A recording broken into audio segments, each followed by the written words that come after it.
zangu, kwa Waislamu na wasalimia assalamu alaikum wa rahmatullahi ta'ala wa barakatuh.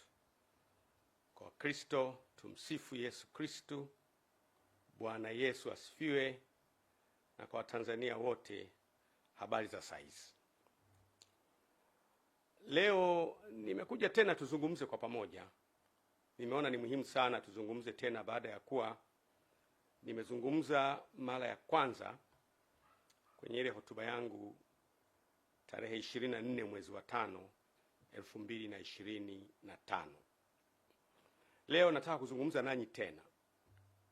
Kwanza nitaanza na neno la Mungu kutoka kwenye kitabu cha Mithali ambacho kimeandikwa na Mfalme Suleiman bin Daud, au Wakristo tunamuita Mfalme Suleiman.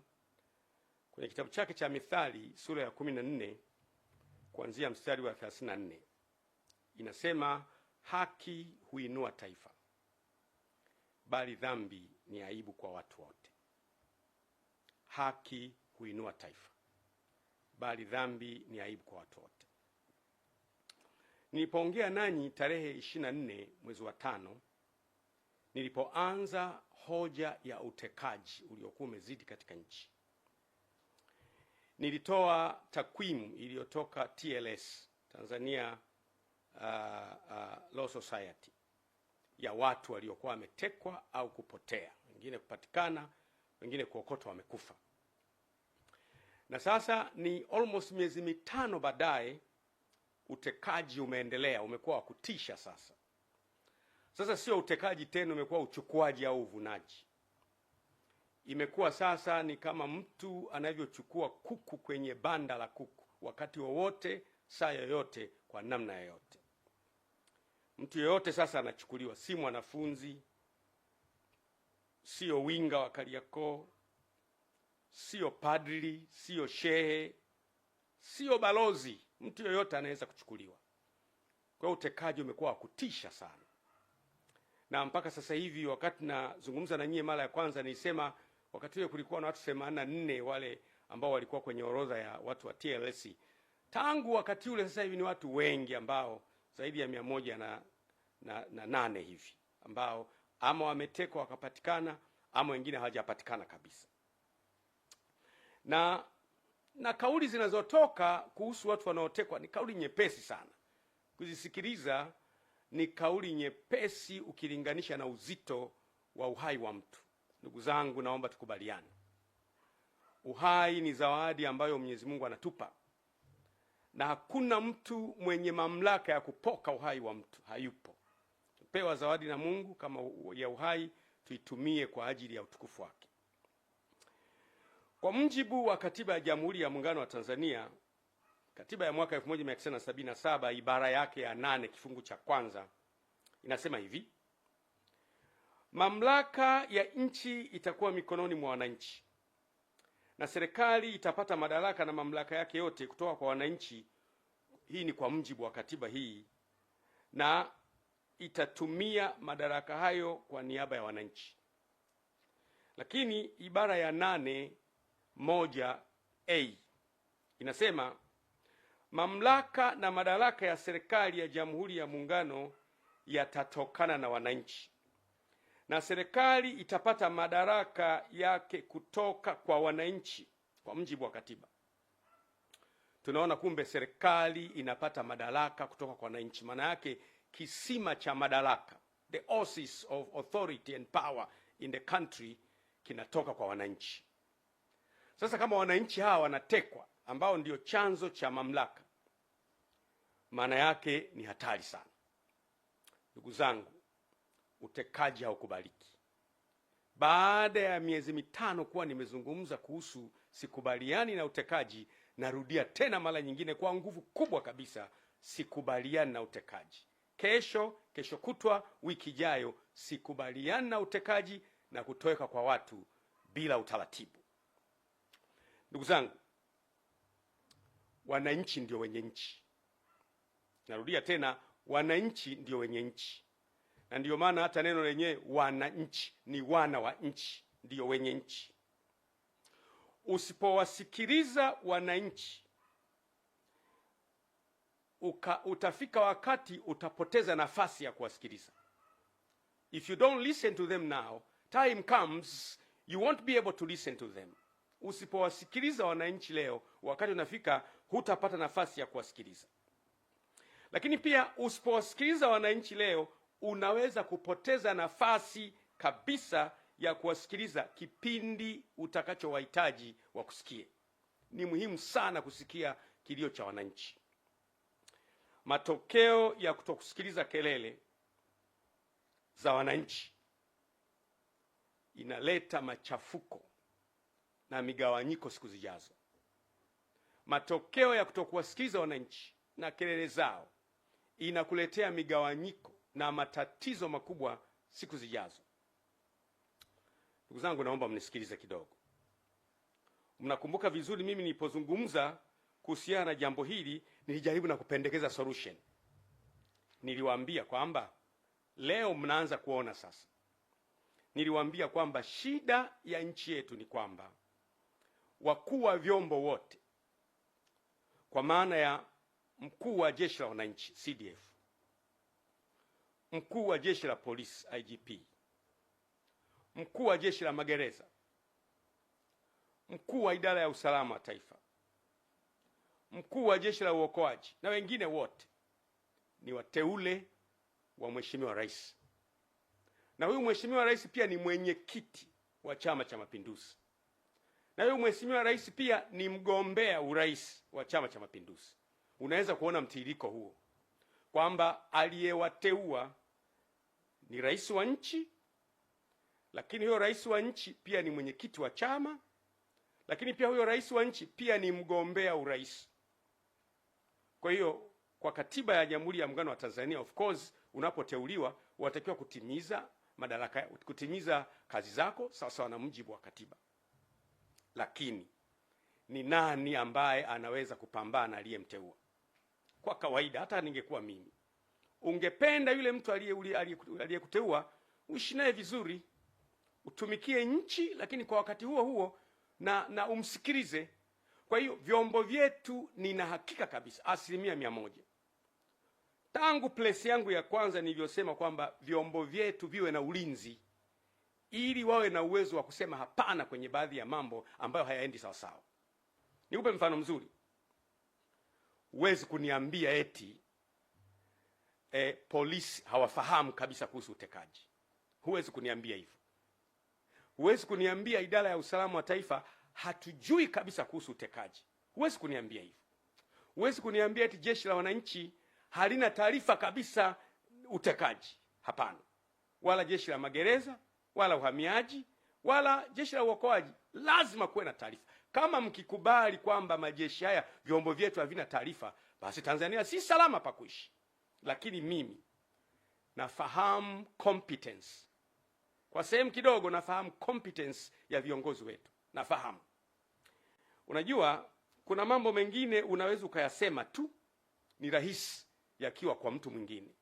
Akitekwa baba yako au mama yako au dada yako au mdogo wako, utafeel pinch. Ni hatari sana. Mimi siamini eti wakuu wetu wa vyombo hawajui kabisa watu wanakwenda wapi. Lakini nilipendekeza mimi nikasema kwamba ni muhimu sana vyombo hivi vipewe semi autonomy. Semi autonomy maana yake ni kwamba kuwe na kujitegemea fulani. Kwa sababu sasa hivi narudia tena yale. Mimi nilizungumza tatizo and I suggested solution. Nilizungumza tatizo na nikapendekeza ufumbuzi. Lakini mwanzoni mlikuwa mnaona kana kwamba huyu anaongea tu. Niliongea mapema sana miezi 5 iliyopita, tarehe 24 mwezi wa 5 2025. Nikapendekeza nikasema hivi: ili kukomesha huu utekaji ambao umeendelea kuwepo katika taifa letu, ni vizuri wakuu wa vyombo wote wawe na semi autonomy. Semi autonomy maana yake kwamba wawe na kujitegemea fulani. Nikasema kuwe na mamlaka ambayo Mheshimiwa Rais anaweza kumteua, kwa mfano DGIS, mkuu wa idara ya usalama wa taifa, anamteua. Mheshimiwa Rais kama ilivyo kawaida amteue mkuu wa jeshi la wananchi CDF, Mheshimiwa Rais anaweza kumteua mkuu wa jeshi la polisi kama ilivyo na mkuu wa jeshi la magereza na mkuu wa jeshi la uhamiaji na mkuu wa jeshi la uokoaji. Lakini akitaka kuwatoa, kuwe na chombo kingine ambacho kinaangalia sababu za hawa kutolewa. Kuwe na instrument, kuwe na chombo kingine. Mimi nikapendekeza chombo kile kinaweza kuwa ni kamati ya ulinzi na usalama ya Bunge, ambayo sababu zipelekwe kwa nini yule anataka kutolewa.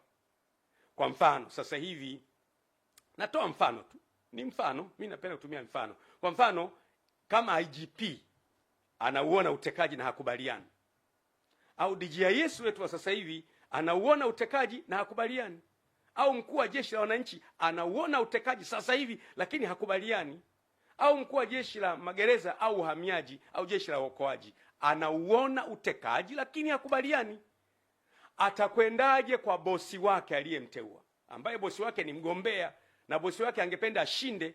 Atakwendaje kumwambia bosi, hili jambo mimi sikubaliani nao? Ikitokea, sijasema ndivyo hivyo, ikitokea kile chombo cha utekaji ni chombo cha mmojawapo kati ya wagombea, ikitokea, sisemi imetokea, lakini ikitokea, if it happens, kwamba chombo cha utekaji ni chombo kimojawapo cha kikundi cha mgombea mmojawapo, ikitokea hivyo, nisisemi ni hivyo, lakini ikitokea hivyo, anawezaje mkuu wa jeshi la polisi kumapproach bosi wake kumwambia, bosi, kale ka kikundi kako bwana kanachukua watu? Anawezaje mkuu wa jeshi, mkuu wa idara ya usalama wa taifa kumwambia, bwana bosi, kale ka kikundi kako anafukuzwa kazi? Hiyo ni kweli. Usifikiri kwamba kuficha kichwa kwenye mchanga ni kuepuka madhara yanayokuja. Don't think hiding your head on the sand is a means to avoid disaster. Madhara yanapokuja ni kuyafesi na kukabiliana nayo na kutafuta ufumbuzi. Ndio maana niona mimi nitazungumza na kuzungumza tena bila woga. Hapo katikati nilinyamaza kimya nikiwa na tafakari, pengine mambo haya yatakoma, lakini bado yanaendelea. Kwa hiyo si kweli kwamba eti wakuu wa vyombo wanakuwa hawajui kabisa. Wanajua, lakini watafanyaje? Akikaa akafumba macho akalala, ndani ya moyo wake akitafakari, anaona huu utekaji unaharibu nchi, ila atafanyaje? Lakini tungefanikiwa kuwa na semi autonomy, hawa wakuu wa vyombo kuanzia CDF kwa mfano, natoa mfano CDF pamoja na walio chini yake, Chief of Staff na wengine walio chini yake, tukasema hawa bwana wanatulindia nchi yetu. Kwa hiyo huyu kiongozi wa nchi atakayekuepo, mamlaka ya nchi, unajua watu wengine they are very narrow minded. Ukizungumza mamlaka ya rais, wanahisi unamwongelea rais aliyepo madarakani. Rais ni rais. Rais atakayekuja wote ni rais. Kwa hiyo mamlaka ya rais iwe na uwezo wa kuteua. Lakini kumwondoa CDF, kumwondoa Chief of Staff na walio chini yake hapo pote isiwe rahisi. Ili huyu CDF anapoona jambo lenye kuharibu nchi na kuumiza nchi inaendelea, awe na ujasiri wa kusema, bosi, kwa unyenyekevu, bosi, hili jambo hapana. Na anaposema hivyo asipate madhara ya kufukuzwa kazini na kuharibikiwa yeye na familia yake. Vile vile mkuu wa jeshi la polisi, mkuu wa jeshi la polisi, IGP na walio chini yake wote hao watatu wanne wenye mamlaka ambao wameteuliwa na rais, wawe na uwezo na wenyewe wakiona jambo la kiutekaji au la kuharibu nchi au lolote ambalo linatishia amani ya nchi, na wenyewe wawe na uwezo wa kusema, bosi, samahani, hili jambo si jema, litaharibu nchi. Wamshauri kwa unyenyekevu na bado hawamvunjii heshima, na bado walinde nchi yetu iwe salama. Iwe hivyo hivyo kwa idara ya usalama, iwe hivyo hivyo kwa uhamiaji, iwe hivyo hivyo kwa magereza.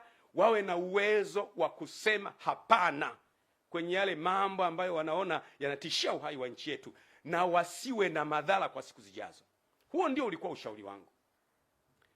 Niwaambie ndugu zangu, si kweli kwamba eti mpaka leo vyombo havijui balozi mstaafu, mwenezi wa Chama cha Mapinduzi Taifa mstaafu, mjumbe wa kamati kuu ya Chama cha Mapinduzi mstaafu, mjumbe wa halmashauri kuu ya CCM mstaafu, Balozi Polepole eti vyombo vyote havijui iko wapi.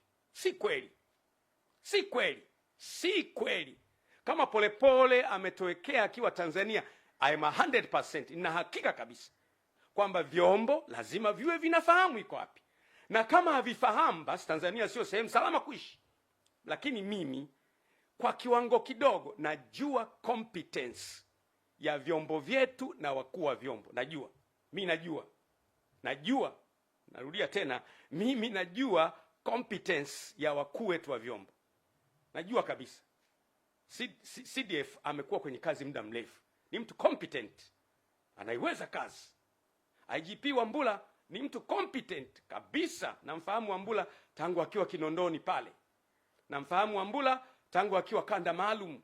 Wambura amefanya kazi kule Mtwara kipindi kile cha mambo magumu. Wambura ni mtu competent. Mimi I'm 100%. Huwezi kunidanganya kwamba eti Wambura hajui kabisa. Wambura atakuwa anajua. Lakini Wambura anamwendeaje bosi wake? Kusema kwamba bosi, hili swala haliendi vizuri, atapoteza kazi. DJIS eti ndugu yangu Suleiman Mombo eti hajui kabisa. Anajua. Lakini akienda anaweza kupoteza kazi. Siamini CDF hajui au generali kiongozi wa magereza hajui. Wanajua, lakini sasa watafanyaje?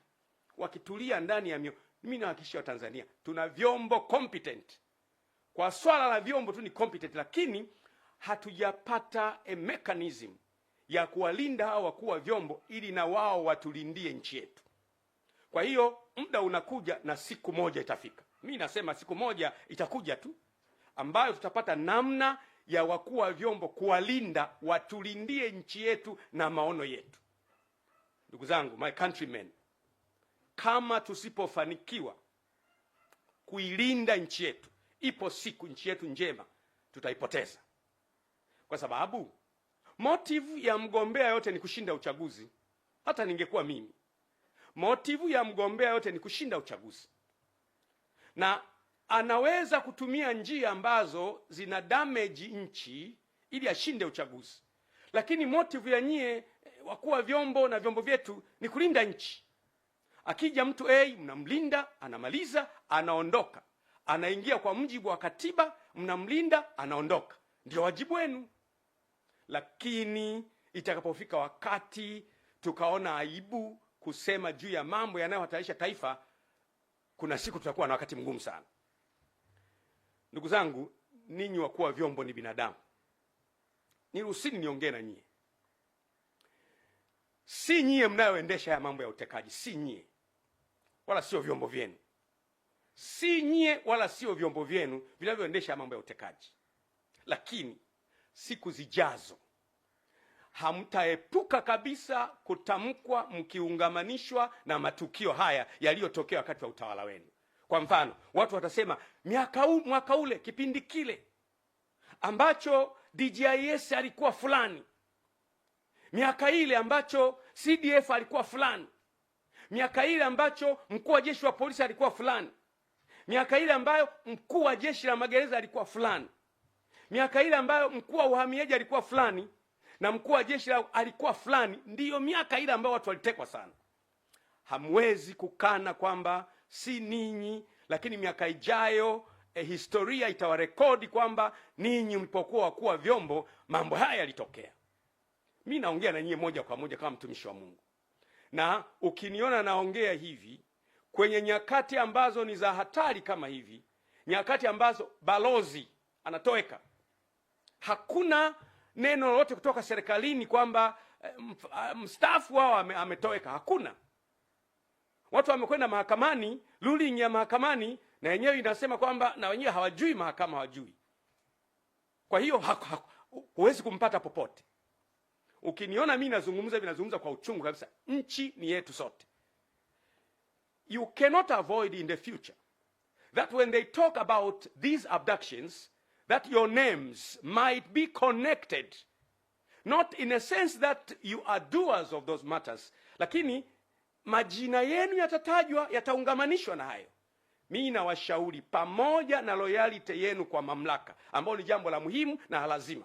Loyalty yenu kwa mamlaka, jambo la mila lazima. Pamoja na loyalty yenu kwa mamlaka, liangalieni jambo hili kwa muhimu sana.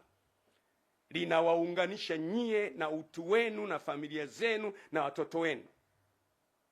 Si kwa sababu mmefanya, ni kwa sababu nyie ndio mlikuwa wenye mamlaka ya kulizuia hili jambo. Si kweli eti vyombo havijui Mdude na Soka wako wapi.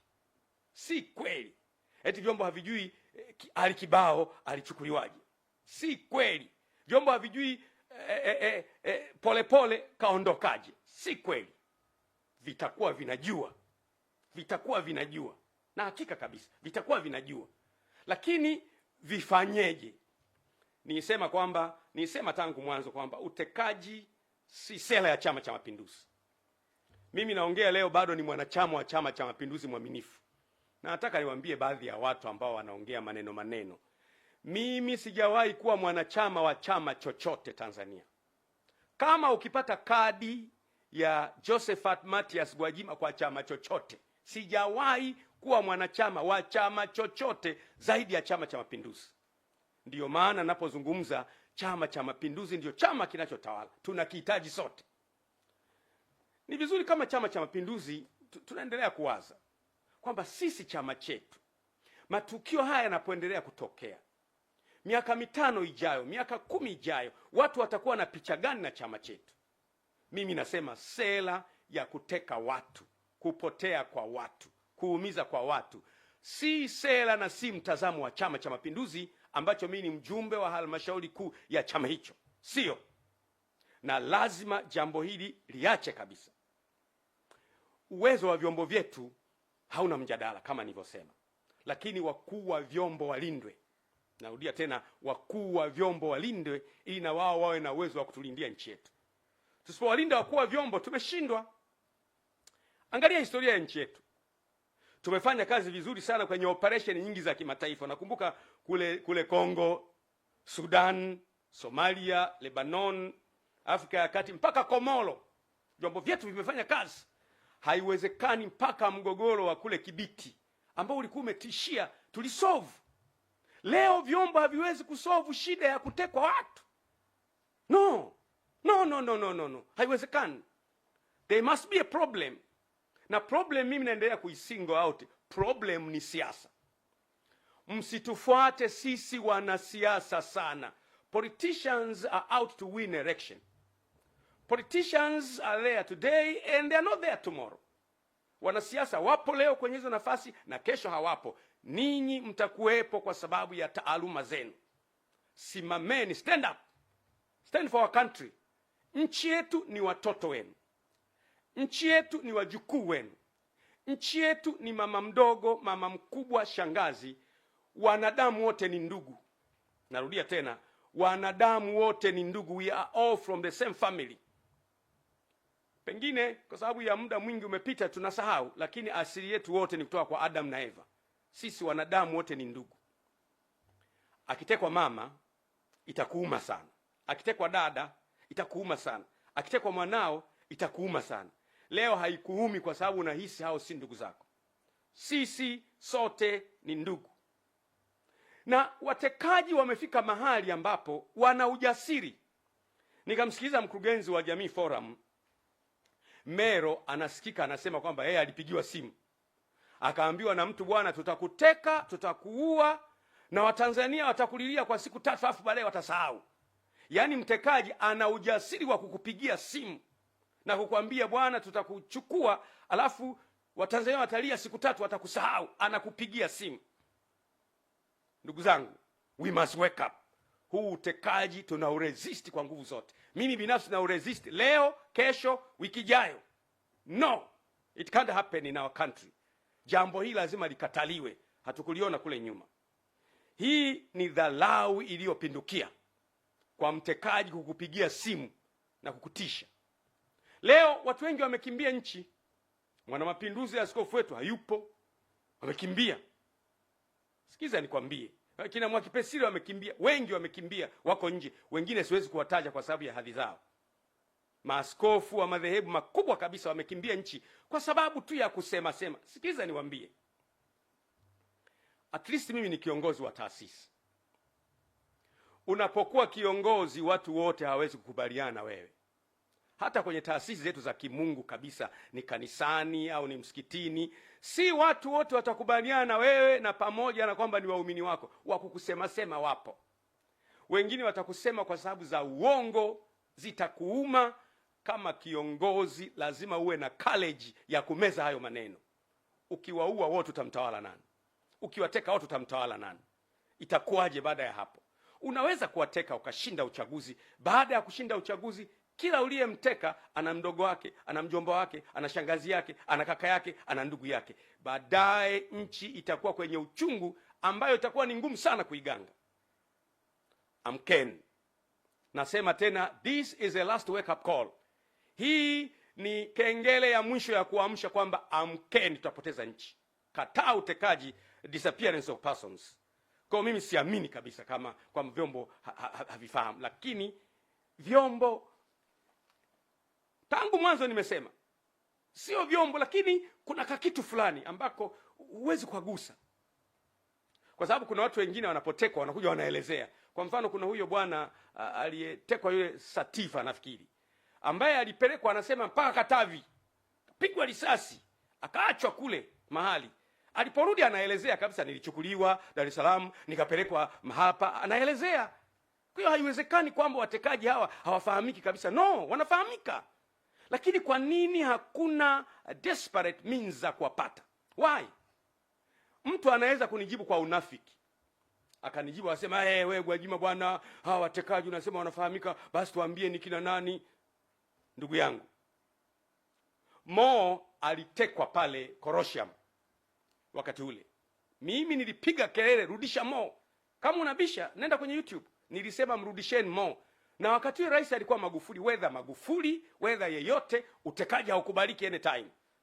Wakati kina Roma Mkatoliki wanatekwa, mimi nipiga kelele. Wakati utekaji ulikuwa umeshamili, nilipiga kelele. Tangu wakati wa Magufuli na wakati huu sikubali utekaji. Kwa mambo mema ambayo mtu anafanya anatakiwa asifiwe, kwa mambo maovu anayofanya anatakiwa akemee, bila kujali yeye ni nani. Tanzania ni yetu sote. It does not belong to a single entity. It belongs to all of us. Tanzania ni yetu sote, si mali ya mtu mmoja, ni mali ya Watanzania wote. Siasa huja na kuondoka, na wanasiasa huja na kuondoka, lakini Tanzania inadumu vizazi hadi vizazi. Lazima tuilinde nchi yetu. Ndiyo maana mimi nasema kabisa, kuna kikundi kanakoshughulika na utekaji. Sio vyombo. Mimi na hakika si vyombo. Kuna kikundi kanakoshughulika na utekaji. Na ninapoongea sasa hivi kikundi haka kanakasirika kweli. Huyu Gwajima mbona hajatekwa yeye? Huyu Gwajima, unasikia huyu kaondoka, yule kaondoka. Watu wanakwisha nchi na tuko kimya. Msiba ukiwa kwa jirani yako, utakuwa na ujasiri wa kwenda kuandika kwenye daftari na changia. Siku utakapopatwa na msiba, huwezi fungua macho yako. Wake up. What is happening on your neighbor, it will soon happen in your house. Kinachotokea kwa jirani yako kitatokea kwako. Ni muhimu sana. Kwa hiyo mimi nasema kabisa, narudia tena, nielewe emphasis yangu. Mimi I speak a problem and I suggest a solution. Ili shida hii ishe, lazima vyombo viwe na kujitegemea fulani. Utafika wakati watu watakuwa very bitter, wanakuwa na uchungu. Kunakuwa na mkusanyiko wa watu mbalimbali ambao wana uchungu kwa sababu ya A, B, C, D. Mkusanyiko wa watu pamoja ni ngumu sana kuwatibu. Kumbuka, kila kinachoanza huwa kina mwisho wake. Anything that begins has an end. Kuna siku utekaji utakoma, na utakoma soon. Mimi na hakika kabisa. Mungu aliyeumba wanadamu hawezi kuruhusu mwanadamu unakuja unachukuliwa kwenye nyumba tu kama jogoo, unachukuliwa kwenye nyumba kama kondoo, unapigwa, alafu asubuhi watu wanao michirizi ya damu hiyo, Balozi Polepole kaondoka. Alafu unafuatilia wapi? Mahakama haijui, polisi hawajui, kila mtu hajui amekwenda wapi, nobody knows. Jamani, haiwezi kuwa nchi. Na mimi mambo haya siyakubali kabisa. Ni mwanachama wa CCM na nitaendelea kuwa mwanachama wa CCM, na naamini kuna wanachama wengi wa CCM wenzangu ambao hawakubali utekaji. Kama unakubali ni wewe, lakini mimi no, sikubaliani na utekaji. Kwa hiyo ni lazima wakuu wetu wa vyombo na wasaidizi wao walindwe, ili na wao wawe na uwezo wa kutulindia nchi yetu. Yeyote yule akiingia kwenye target, watamuona, watakuwa na ujasiri wa kusema wewe hapana bwana, acha. Na wakisema hapana, haitawaletea madhara. Simaanishi kwamba wakuu wetu wa vyombo ni waoga, no.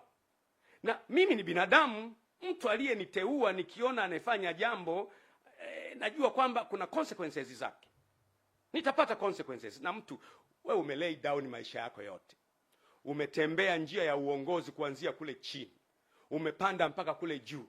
Leo uje upewe matatizo pale juu. Unashindwa. Mwanadamu ameumbwa na haya. Kwa hiyo nashauri mno, nashauri sana, na hili jambo itakuwa ndio tiba permanent ya utekaji na mambo mengine yanayohusiana na utekaji.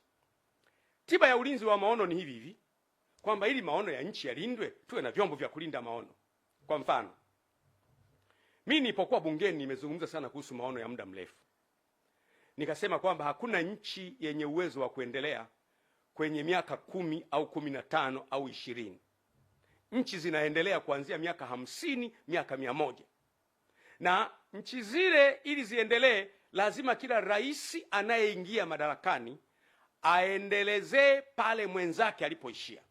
Continuation. Rais yeye anaingia, anaendelea, halafu rais mwingine anaingia, kunakuwa na muendelezo, kwa sababu maono ya taifa ya kwepo. Nikupe mfano mzuri. Kwa mfano, Rais Nyerere anaishia hapa. Anaingia Mheshimiwa Mwinyi, anaendeleza alipoishia Mwalimu. Anaingia Mheshimiwa Mkapa, anaendelea pale. Anaingia Mheshimiwa Jakaya, anaendelea pale. Anaingia Magufuli, anaendelea pale. Anaingia Mama Samia, anaendelea pale. Hizi continuation zinatupa maendeleo. Lakini lazima kuwe na maono ya taifa yaliyoandikwa. Nimesukuma bungeni mpaka kweli Mungu amesaidia tumeandika maono. Lakini shida, tutayalindaje haya maono? Yatalindwaje? Yatalindwaje haya maono? Ndiyo, tumeandika kwenye makaratasi hapo. Vitu vingapi tumeviandika na havifanyii kazi? Ataingia kiongozi, hafanyi yale maono. Tajenga madaraja, tutapiga makofi. Tapiga makofi. Lakini hafanyi yale maono. Ni nani wa kwenda kumwambia mheshimiwa samahani, yale maono yetu ya wananchi huyafanyi? Hayupo. Waziri atamwambia, atafukuzwa kazi. Waziri mkuu atamwambia, waziri mkuu ni mteule wa rais. Makamu wa rais atamwambia, hawezi kumwambia. Sasa hivi vyombo sasa vya kwetu hivi vinavyokuwa na kujitegemea fulani, vinakuwa pia walinzi wa maono. Wana uwezo kwa unyenyekevu kumwendea mheshimiwa rais, mheshimiwa, tumekuja kwako. Sisi wakuu wa vyombo, maono ya wananchi ni haya. Maono ya wananchi ni kwamba wanataka gridi ya taifa ya maji. Maono ya wananchi ni kwamba wanataka kila wilaya iwe na hospitali. Maono ya wananchi ni kwamba wanataka kila barabara iwe ya lami. Maono ya wananchi wanasema kila mtoto mwenye uwezo wa kusoma chuo kikuu asome chuo kikuu. Maono ya wananchi ni kwamba asipatikane mtu wa kukaa kwenye nyumba ya majani. Maono ya wananchi ni kwamba kuwe na innovation centers, centers za uvumbuzi, wale watoto wenye vipaji maalum wawekwe pale. Unaanza kuondoka mheshimiwa. Hao watakuwa ndio walinzi wa maono. Vinginevyo, bila ya hivyo, tutaandika maono kwenye vitabu ambayo hatuwezi kuyalinda. Lakini nataka kuambia, asubuhi inakuja. Narudia tena, tutazame kule mbele, asubuhi inakuja. Haya mambo ya utekaji na kuumiza watu kuna siku yatakwisha. Na naamini kabisa yatakwisha. Ndugu zangu, ufisadi na uharibifu wa mali za taifa. Taifa letu lina safari ya kujenga uchumi na kuinua maisha ya watu. Objective au lengo kubwa la kila taifa ni ustawi wa watu wake. Inafahamika. Lengo kubwa la kila serikali ni ustawi wa watu wake. Ufisadi msingi wake mkubwa ni choyo, ulafi, ubinafsi, kukosa kuwaona wengine wana thamani kuliko wewe. Na ndio maana unakuta mtu amejilimbikizia vitu. Kumekuwa na malalamiko kila mahali ya wizi wa mali, ambao mimi huwa naepuka sana kumtaja individual, kwa sababu nikilazimia kumtaja individual huwa namtaja in details. Ndio maana nasema ili mpate ujumbe. If I am obliged to speak an individual, I have to detail the individual. Na mimi singependa sana. Lakini wizi umezidi. Tunaona kwenye mitandao tuhuma zimejaa, wizi, si madini, si hiki, tuhuma zimejaa, na hili jambo linatakiwa kufanyiwa kazi. Ni hatari sana kwa ustawi wa taifa letu. Tumekuwa tukimsikia Polepole, Mheshimiwa Polepole akisema wazi taarifa mbalimbali za ufisadi mkubwa kwenye madini, kwenye maeneo mbalimbali ambayo mimi sitaki kuyasema kwa sababu mimi nimekuwa kwenye kamati ya bunge ya biashara, viwanda na uwekezaji. Wakati ule nafahamu vitu vingi, nafahamu sana kuhusu Liganga na Mchuchuma. Wale wabunge wenzangu tuliokuwa kwenye kamati moja wanajua nikiwa naongea. Nilishaya kusimamia kuhusu Liganga na Mchuchuma, nikasimama na kuwaelezea kwenye kamati, nikatoa na document, nikaonyesha document jinsi ambavyo tumepoteza pesa nyingi. Yaliyonipata Mwenyezi Mungu peke yake anajua. Usiku ule watu walivamia nyumba yangu, wakavunja gari, wanatafuta document kule Dodoma. Kwa hiyo usifikiri kwamba kuna wakati mimi nakaa kimya kwa sababu ya staha. Kuna wakati hauzungumzi vitu ukaleta migawanyiko kwenye nchi. Nasema tena, sometimes we don't talk things because they won't heal the problem. Huongei vitu kwa sababu unahisi ukiongea badala ya kutibu utaleta tatizo, kwa hiyo unaamua kuacha kuongea.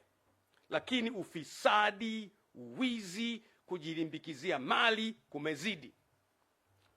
Mimi ipo siku ambayo ikilazimika ninaweza kukutajia akaunti za watu walizo camouflage fedha na kwenye majina ya watu na kampuni tofauti. Naweza kutajia. Lakini nawaza itajenga nini? Inaleta bitterness na ugomvi na uchungu kwa watu. Lakini vyombo ndio vingekuwa na uwezo wa kutulindia haya. Kumbuka kilio changu mimi ni vyombo. Nani amfunge paka kengere? Ni nani? Nani huyo atakayesema kwamba huyo hapo? Hamna. Mwizi hawezi kumkemea mwizi mwenzake. Shetani akimkemea shetani, basi ufalme umeanguka. Siwezi kuongelea mambo ya gesi, makaa ya mawe, mambo ya madini, yameongelewa sana. Lakini nisikilizeni niwape neno hili. Ukijenga nyumba nzuri, ukaweka uzio mrefu, ukaweka na fensi ya umeme, alafu ukaweka na mbwa wakali sana, German Shepherd, mambwa makubwa, alafu ndani unakula vizuri, una magari mazuri, unaendesha vizuri, alafu majirani zako wana njaa na wao wanajua kwamba yule jirani mwenye fensi ya umeme na mbwa wakali na walinzi wakali anakula ndani, hauko salama. Ipo siku hao majirani watapigwa shoti ya umeme 50, lakini 200 wataingia ndani. Hivyo ndivyo inaogopesha viongozi wanapojilindukia mali wao wenyewe wakawasahau wananchi. Ipo siku wananchi wataruka fence, wataumwa na mbwa 50, wataumwa na mbwa 50, watapigwa shoti ya umeme 100, lakini 300 watakukamata. Hatutaki kujenga uchungu kwa wananchi wetu kwa mambo yanayoweza kuzuilika. Na mimi imekuwa huu ndio msimamo wangu na imani yangu. Lazima kila mtu afahamu ya kwamba kipaumbele cha taifa linalojitambua, ambalo viongozi wake wanajua wanachofanya, ni watu wao. Narudia tena, lazima kipaumbele cha kiongozi yeyote iwe ni watu wake.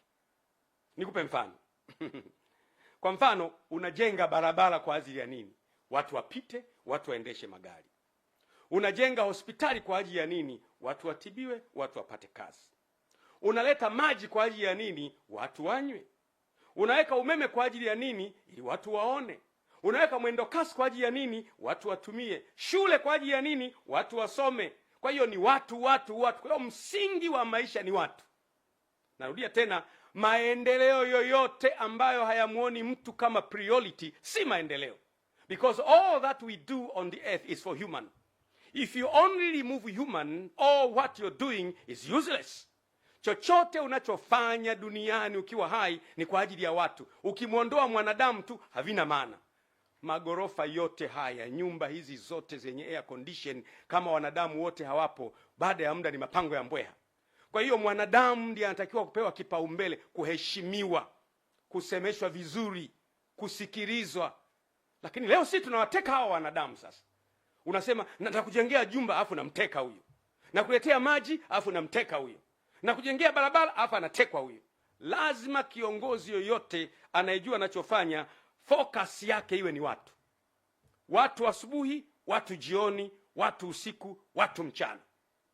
Watu ni wa muhimu kuliko vitu. Na viongozi wazuri wanatoa kipaumbele kwa watu. Ndugu zangu, ukiona giza limekuwa zito sana, ujue asubuhi inakaribia. Giza limekuwa zito sana. Watu wanaishi kwa hofu. Mimi kipindi hiki nimekuwa kimya, watu wananipigia, wanatafuta, mheshimiwa yupo, Gwajima yupo, atakuwa ameshaondoka jamani, atakuwa ameshaondoka naye. Nipo na nipo sana. Nipo sana kwa sababu Mungu amenipa neema ya kuendelea kuwepo. Hatari ninazozipita si za maana sana ukilinganisha na umuhimu wa taifa letu kwa siku zijazo. The dangers I meet are less important in comparison with the necessity of protecting our country in the future. Hatari ni nyingi. Unatembea mtu unakuwa kwenye mashimo, kwenye mahandaki. Lakini nasema iwe kwenye mahandaki, iwe kwenye mashimo, iwe kwa kujificha, iwe kwa kuishi au kwa kutokuishi, lazima mimi nitaisimamia nchi yangu na kuitetea nchi yangu, na utekaji hapana. No. Na tutazame kule mbele. Asubuhi inakuja, siku ambayo kutapambazuka, tutembee mitaani hatuna hofu ya kutekwa wala kupotea. Siku ambayo mtu atakuwa wa thamani kuliko kilomita za barabara ya lami au ya zege. Siku ambayo uhuru wa kuongea na kukosoa utakuwa wazi, utazungumza bila ya kumwogopa mtu. Siku zinakuja. Sasa hata kuipata haki imekuwa shida. Unaona mtu anahangaikia haki. Kwa mfano, nikupe mfano mzuri. Vyombo vya kutoa haki kwa mkono wa sheria vinatakiwa kuwa famu. Mahakama zetu ziwe famu. Bahati nzuri sana, jina hakimu au jaji ni jina la Mungu mwenyewe. Biblia inasema kwamba msingi wa kiti cha enzi ni haki na hukumu. Maandiko yanasema hivyo.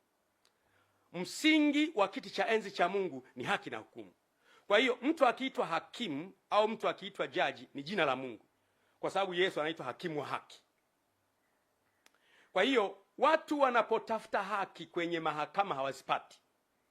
Unaweza kufika wakati watu wakafa moyo, wakatumia njia isiyo sahihi kuipata haki yao. Nitoe mfano. Kwa mfano, unamwona mheshimiwa kwa mfano Ruhagampina, mgombea wa chama chake ACT. Tangu alipoanza kugombea akatolewa, amehangaika mahakamani mpaka muda wa kampeni umeisha. Yaani muda wa kampeni umeisha, bado anatafuta haki.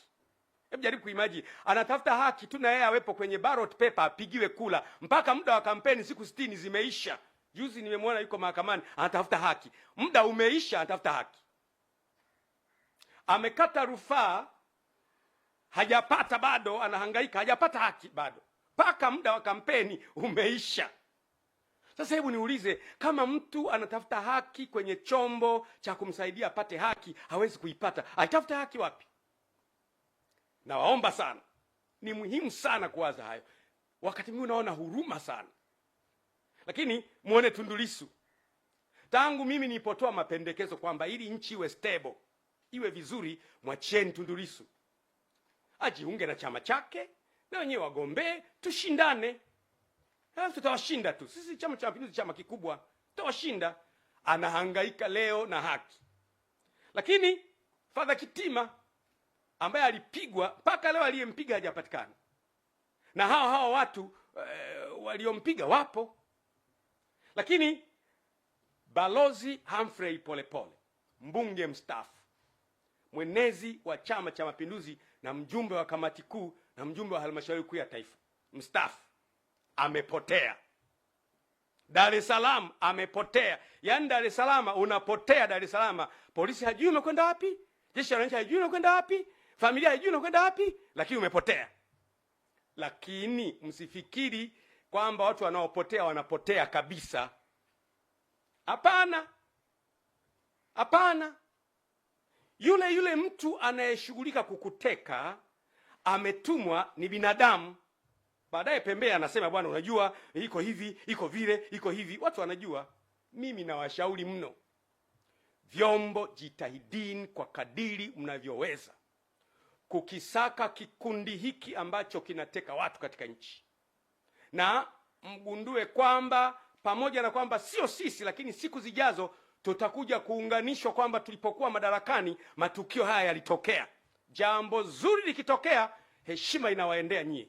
Narudia tena, jambo zuri likitokea katika nchi, heshima inawaendea nyie na vizazi vyenu milele na milele. Jambo baya likitokea, aibu inawaendea nyie milele na milele. Kwa nini tunamsoma Mangungo? Tunamsoma Mangungo leo kwa sababu Mangungo wa Msovelo alikuwa anauza watu wake. Mpaka leo sidhani kama mtu atakubali kuitwa yeye ni wa ukoo wa Mangungo, kwa sababu ukoo ulishaharibika. Kwa hiyo mambo ambayo yanafanyika yana reflect kwenye kizazi chako miaka ijayo. Ni muhimu sana watu wanapotafuta haki wapate haki yao, ili watu wasife moyo. Makanisa ya Ufufuo na Uzima ambao mimi nayaongoza, ni kiongozi wao, yalifungwa kwa sababu mimi nilitoa hotuba ya kupinga utekaji. Unaona sasa ilipofika. Sasa unaweza kujiuliza, mimi nilipinga utekaji, makanisa yakafungwa. Ina maana aliyefunga makanisa na utekaji wana uhusiano? Mimi ni swali lile, sijasema wana uhusiano, ni swali. Kwa sababu mimi nilikemea utekaji. Nikasema utekaji haufai. Makanisa 2006 makanisa yamefungwa. Mikoa yote, wilaya zote, tarafa zote, kata zote yamefungwa. Kwa nini? Nilikemea utekaji. Sasa ina maana kuna mchungaji kiongozi 2006 sasa hivi wako mitaani, hawezi kuongoza ibada. Kuna maaskofu wetu 32 hawezi kuongoza ibada. Kuna waumini 3 na laki kadhaa hawezi kwenda kwenye ibada. Wanawaza nini hawa watu? Tumeamua sasa, basi wamefunga, tutumie njia ya kutafuta haki kwenye vyombo vya haki. Hatujapata mpaka leo. Mpaka nikiwa naongea leo, hakuna muumini wa makanisa yetu, kanisa halijafunguliwa mpaka leo. Kwa nini? Umekemea utekaji. Narudia tena, funga milele, utekaji haukubaliki. Narudia tena, funga kanisa mpaka Yesu arudi, utekaji haukubaliki.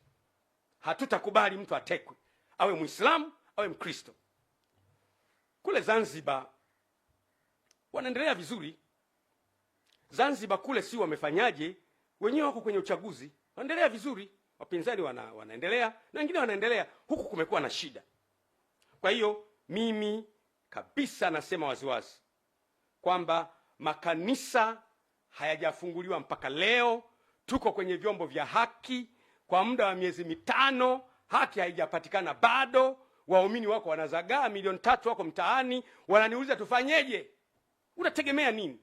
Mahala ambapo mtu anaonewa, anatumia chombo cha haki kuipata haki, hawezi kuipata kwa wakati, unategemea huyu mtu atafanya nini? Kwa hiyo ninaomba sana vyombo vya haki viweze kufikiri na kuona namna ya kutoa haki ili watu wasife moyo. Ni muhimu sana sana sana. Watekaji wanaweza kufikiri wako salama. Mimi ni muumini wa Biblia.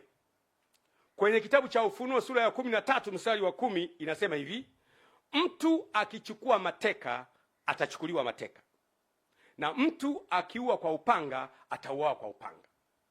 Mambo ambayo mnayafanya kwa watu gizani, mambo yale yale miaka ijayo Mungu ataruhusu wafanyiwe watoto wenu mchana kweupe. Mwanzo sura ya 9 mstari wa 6 inasema, yeye atakayemwaga damu ya mwanadamu, damu yake huyo naye itamwagwa na mwanadamu, maana kwa sura yangu nilimuumba mwanadamu. Nchi inapoanza kumwaga damu za watu wasio na hatia, wewe Waislamu, wewe Wakristo, wewe hawana dini, nchi inaingia kwenye laana. Kwa hiyo ni muhimu sana kujaribu kuepuka jambo hili. Wale Wakristo wa Biblia mtafahamu vizuri. Bwana Yesu alipokamatwa, kama unavyojua Bwana Yesu alikuwa na wanafunzi 12. Alipokamatwa, mwanafunzi wake mmoja anaitwa Petro akachukua upanga akamfyeka mkamataji. Lengo lake lilikuwa zuri, wanamkamata bwana wangu ni wafyeke na wao. Bwana Yesu akamwambia Petro, ulichokifanya ni kizuri, unanitetea mimi na kuniondoa kwenye tatizo kwa kutumia upanga, lakini mimi nakupenda. Ile Mathayo 26 mstari wa 52, Yesu akamwambia, rudisha upanga wako mahali pake, maana wowote wa ushikao upanga wataangamia kwa huo. Maana yake anayeua kwa panga naye atakatwa panga. Na habari kwa nyie watekaji, acheni, na wale mliowateka waachieni. Mwachieni polepole, release polepole, mwachieni polepole. Kama hayupo mtuambie. Waachieni wengine ambao mmewateka, waachieni. Mtaifanya nchi iwe mahala pabaya. Niwape mfano wa mwisho afu namalizia. Ukiona kwa mfano jumla ya watu wote waliotekwa na ndugu zao na rafiki zao na majirani zao na sympathizers wao wanaona huruma, jumla ya watu wote wanaomwonea huruma Tundu Lissu kama yeye, kwa sababu wapo wana CCM kama sisi tunamwonea huruma, kwa sababu mtu anapokuwa na brain ni asset kwa taifa. Kuna baadhi ya vitu ambavyo tunaacha vyama, tunatumia ubongo wa mtu kwa ajili ya kujenga taifa. Kwa kuna watu wanamhurumia Tundu Lissu, wengi wapo na wenyewe. Kuna watu wanamhurumia Ruhagampina, jamani Ruhagampina amezuiwa, wapo na wenyewe wengi. Kuna watu wanamhurumia Heche mwenyekiti ambaye anakwenda kwenye msiba wa kumzika Raila Odinga, amezuiwa pale, leo yuko kwenye matatizo, hatujui yuko wapi. Unaona mambo yanavyokwenda. Kuna watu wanahurumia makanisa ya Ufufuo na Uzima amefungwa jamani. Mkusanyiko wa watu hawa wote, kuna mawinga wanalalamika. Kuna mkusanyiko hawa wote wanapotima kwa pamoja, nchi inakuwa haiko salama. Tunatakiwa tujifunze kuepuka kuignite moto mahala ambapo tunaweza kuzima moto. Niwatie moyo ndugu zangu wananchi, Mungu hachelewi. Mungu hachelewi kuitimiza ahadi yake. Utekaji umezidi, maisha ya watu yanaharibika, na Mungu atajibu. Maneno yangu haya ni ya thamani sana, hasa kwa muda ambao nayazungumza. Kwa muda huu hakuna mtu anaweza kuzungumza na yuko nchini. Mimi niko nchini, niko hapa kwenye nchi, wengine wote wamekimbia. Kwa nini? Na napozungumza wanaanza, jamani kwa Juma atakuwepo. Sikiliza niwaambie, Bwana asipoilinda nyumba, wao walindao wakesha bure. Na Bwana asipoujenga mji, wao wanaojenga wafanye kazi bure. Ulinzi una Mungu. Mungu akitaka uishi utaendelea kuwepo, na Mungu akitaka kuondoka utaendelea kuwepo. Kuna siku tutaondoka, mtekaji ataondoka, mimi nitaondoka, mwenye madaraka ataondoka, watoto wetu watabaki vizazi baada ya vizazi. Lazima tuilinde nchi yetu. Mimi nimedhamiria kusimama na wananchi. Mimi ni mwanachama wa Chama cha Mapinduzi aliyechagua kusimama pamoja na wananchi. Narudia tena, I want it to be very clear. Mimi ni mwanachama wa Chama cha Mapinduzi, ni mjumbe wa halmashauri kuu ya Chama cha Mapinduzi ambaye hakubali utekaji, hakubali uonevu, sikubali ufisadi. Nimedhamiria kusimama na kilio cha wananchi, na nitasimama nao mpaka mwisho. Na wanachama wenzangu mnielewe kabisa kwamba nimedhamiria kusimama na wananchi mpaka mwisho, mpaka utekaji uishe. Na tazama kule mbele, asubuhi inakuja, na Mungu wetu ni mwaminifu, atatimiza ahadi zake. Asanteni sana wananchi. Mungu awabariki. Mungu aibariki Tanzania. Asanteni sana.